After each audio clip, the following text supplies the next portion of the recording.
Bonjour Bokartov, nous allons étudier le chichi de la parashat Chaye Sarah dans le cadre du Bet Midrash Hillel, Bet Midrash fondé à la mémoire du Rav Hillel Pevzner Zichrono Livracha.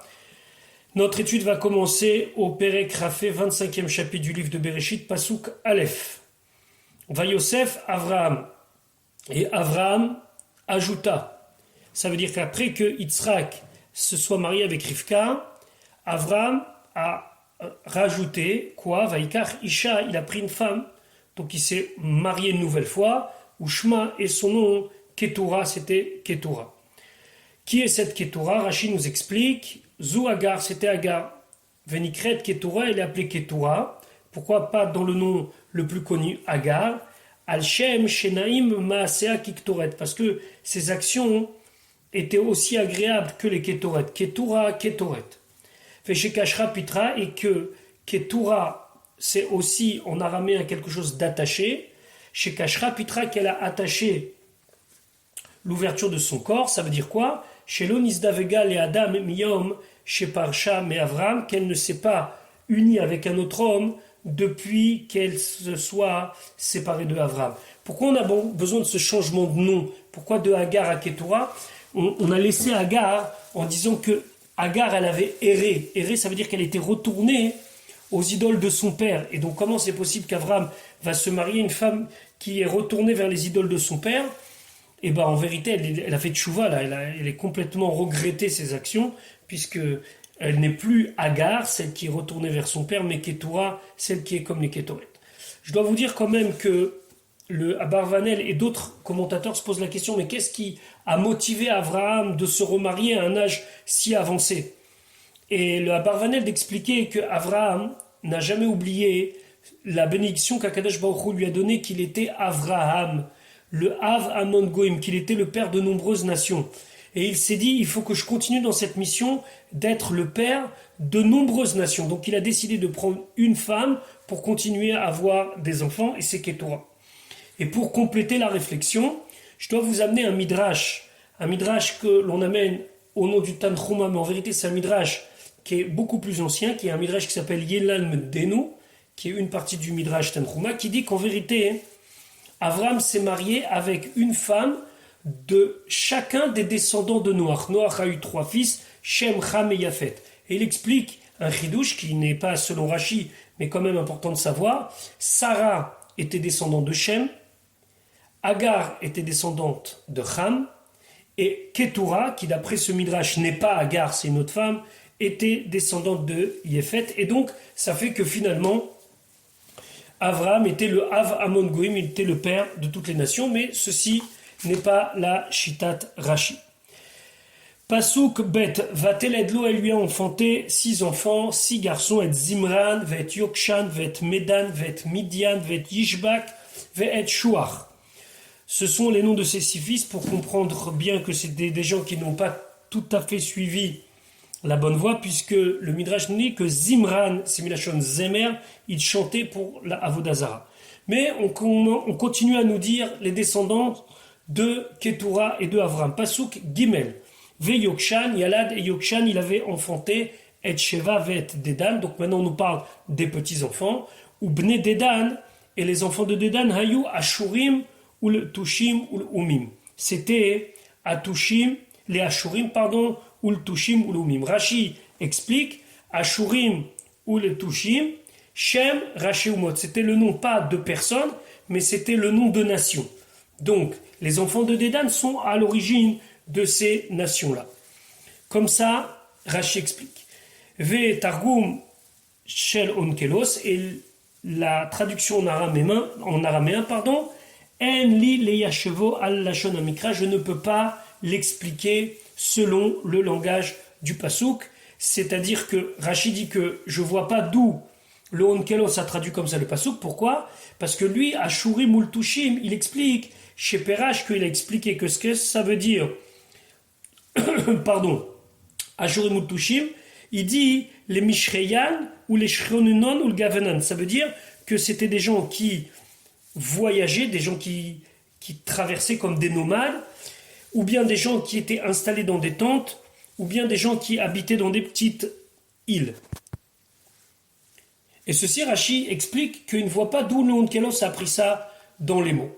Il y a une suite à ce Rashi, qui n'est pas dans tous les endroits, mais je vais vous l'expliquer. Vim Tomar Shenoken, si tu dis que ce n'est pas comme ça, c'est-à-dire que c'est une suite à Rashi qui répond à la question que Rashi pose, mais d'où Onkelos est arrivé à dire une telle chose, que Ashurim ou Tushin ou Humim, c'était des états de fait, c'était des nomades ou bien des champs qui étaient installés, sédentarisés. Il dit, peut-être que tu me dis que c'est pas comme ça, Mipne à Aleph Shena Yesodit, à cause du Aleph qui n'est pas cette base-là.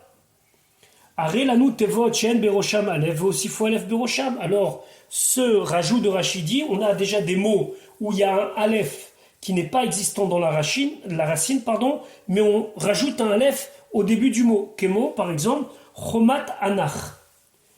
Ça veut dire que la muraille a été frappée. Anach, c'est Milachon, Neke, frappé. Sheumin Neke Raglaim.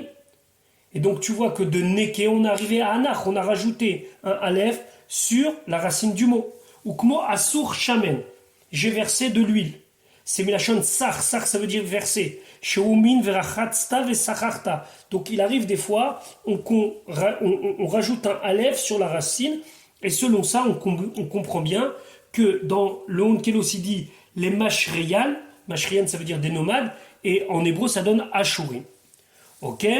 Ultushim c'est Em Baale Oalim Amitparzim Ana Vaena Fenosim Ish Beoale Apandato. Alors c'est quoi des Ultushim?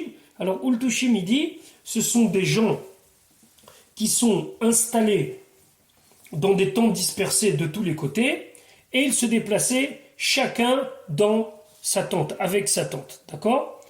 Et il continue de nous expliquer, Vechen ou Omer, et ainsi il dit, Vehine netushim alpene kol haaretz, ils campaient, mais de manière dispersée, sur toute la face de la terre, Sheken lamed venun mitralfot zubazo, parce que des fois le lamed et le nun peuvent être changés, donc, ou les tushim, c'est comme netushim, ils étaient dispersés. Ok, mais ça c'est un rajout de Rashi, pour lui Rashi, Ashurim, Ultushim, Umim, ce sont des peuples.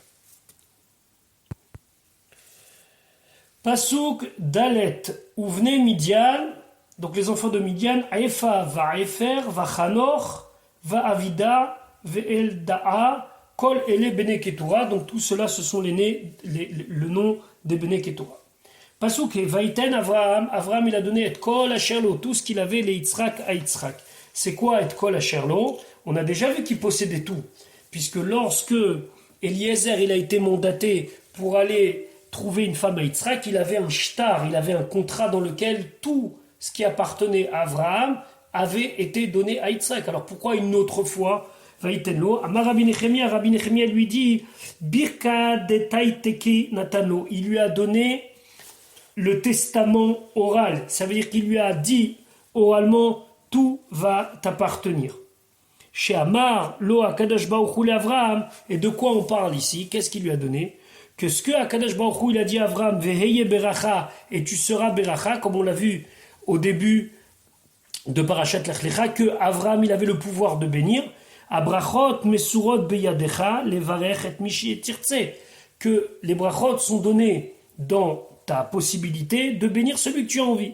Ve Avraham Mesaran le Yitzhak, et Avraham il a donné à Yitzhak. Donc cette fois-ci, il lui a pas donné des biens, il lui a donné une bracha, c'est une bénédiction pour le faire hériter de cette possibilité lui-même de bénir.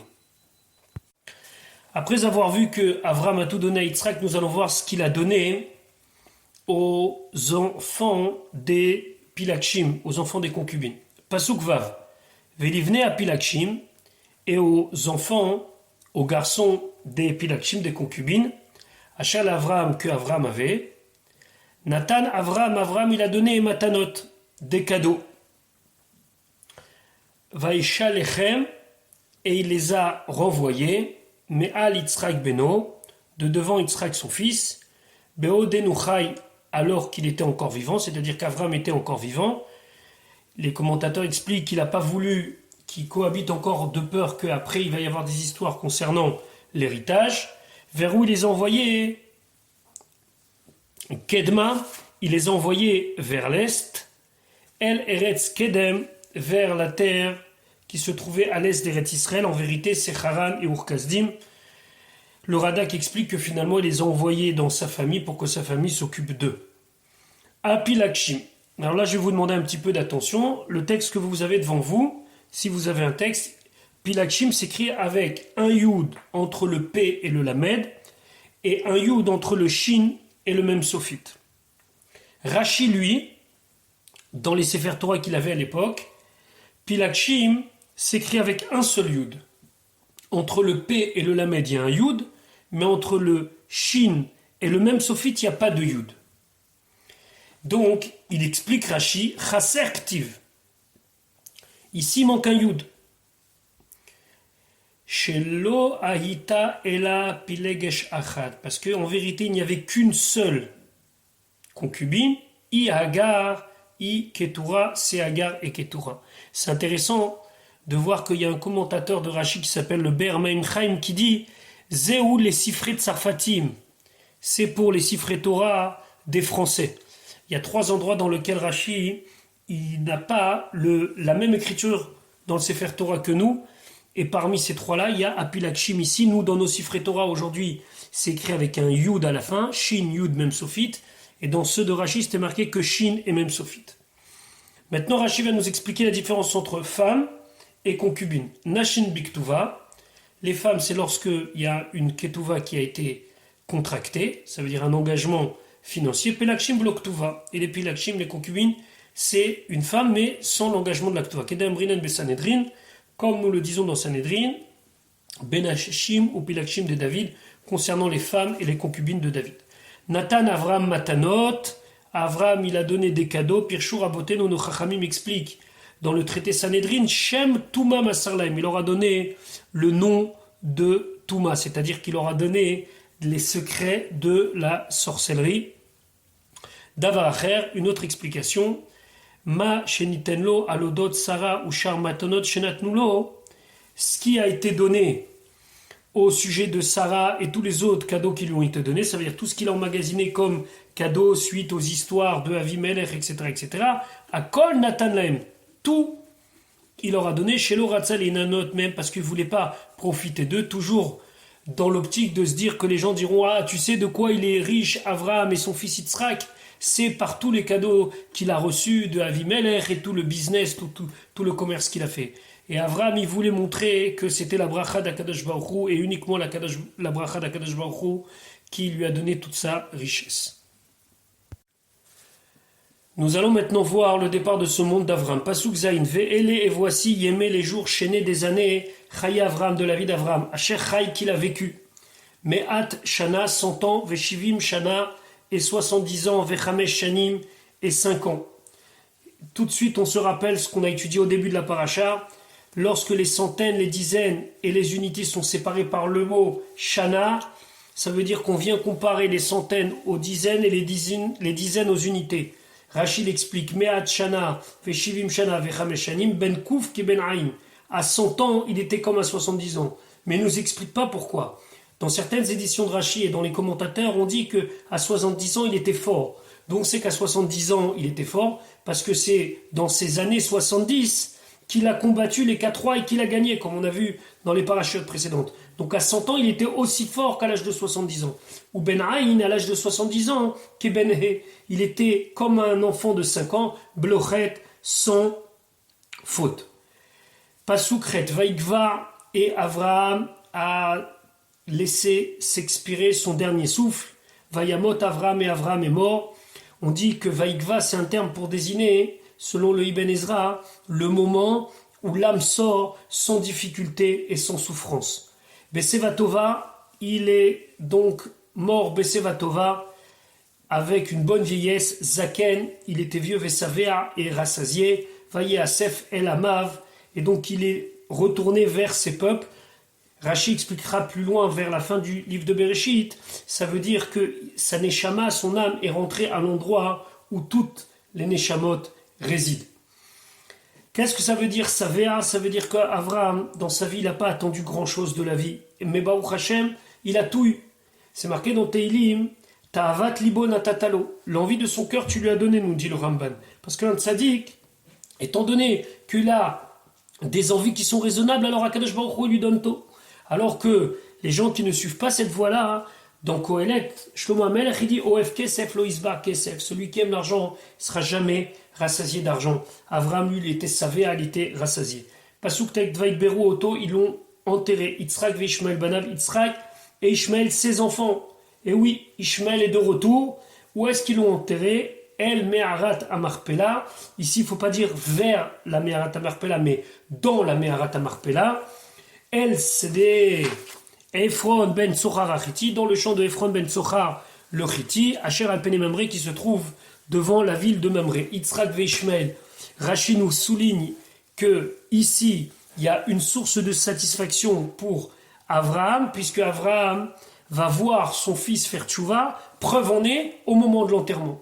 Comment on sait au moment de l'enterrement que Ishmael avait fait tchouva précédemment? Parce qu'il a laissé passer Yitzhak. Rashi nous dit Mikan, de là, chez Asa, Ishmael tchouva, que tchouva, Ishmael avait fait tchouva précédemment, Ve'olir et Yitzhak lefanav, il a laissé passer Yitzhak devant lui, Ve'i, et c'est Seva Tova, c'est la bonne vieillesse chez Nehemra, Be'Avram qui a été dit au sujet d'Avram dans le Pasukret.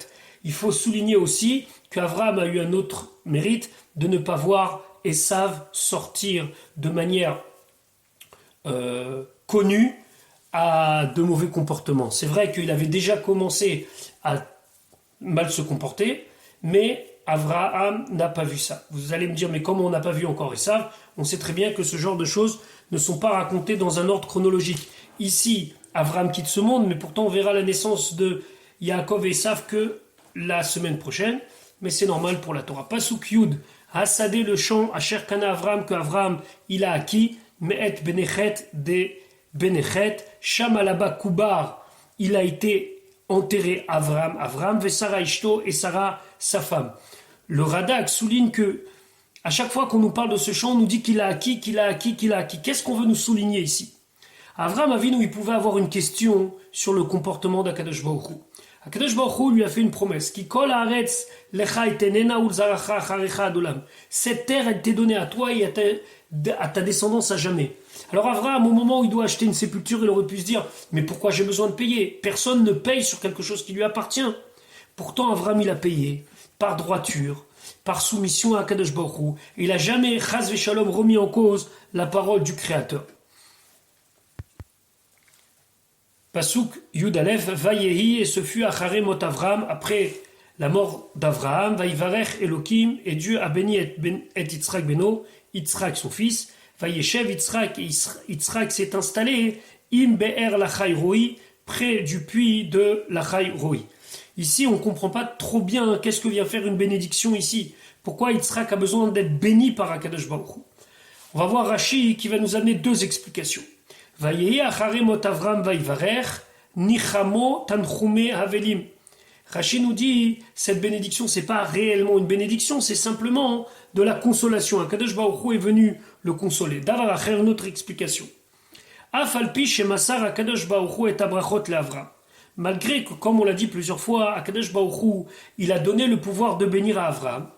Nitiare levarech et Yitzhak. Avram, il a eu peur de bénir Yitzhak. Pourquoi? Mipne shetzava et Esav, yotse mimenu, parce qu'il a vu Beruach HaKodesh avec l'Esprit Saint, que de Yitzhak va descendre Esav.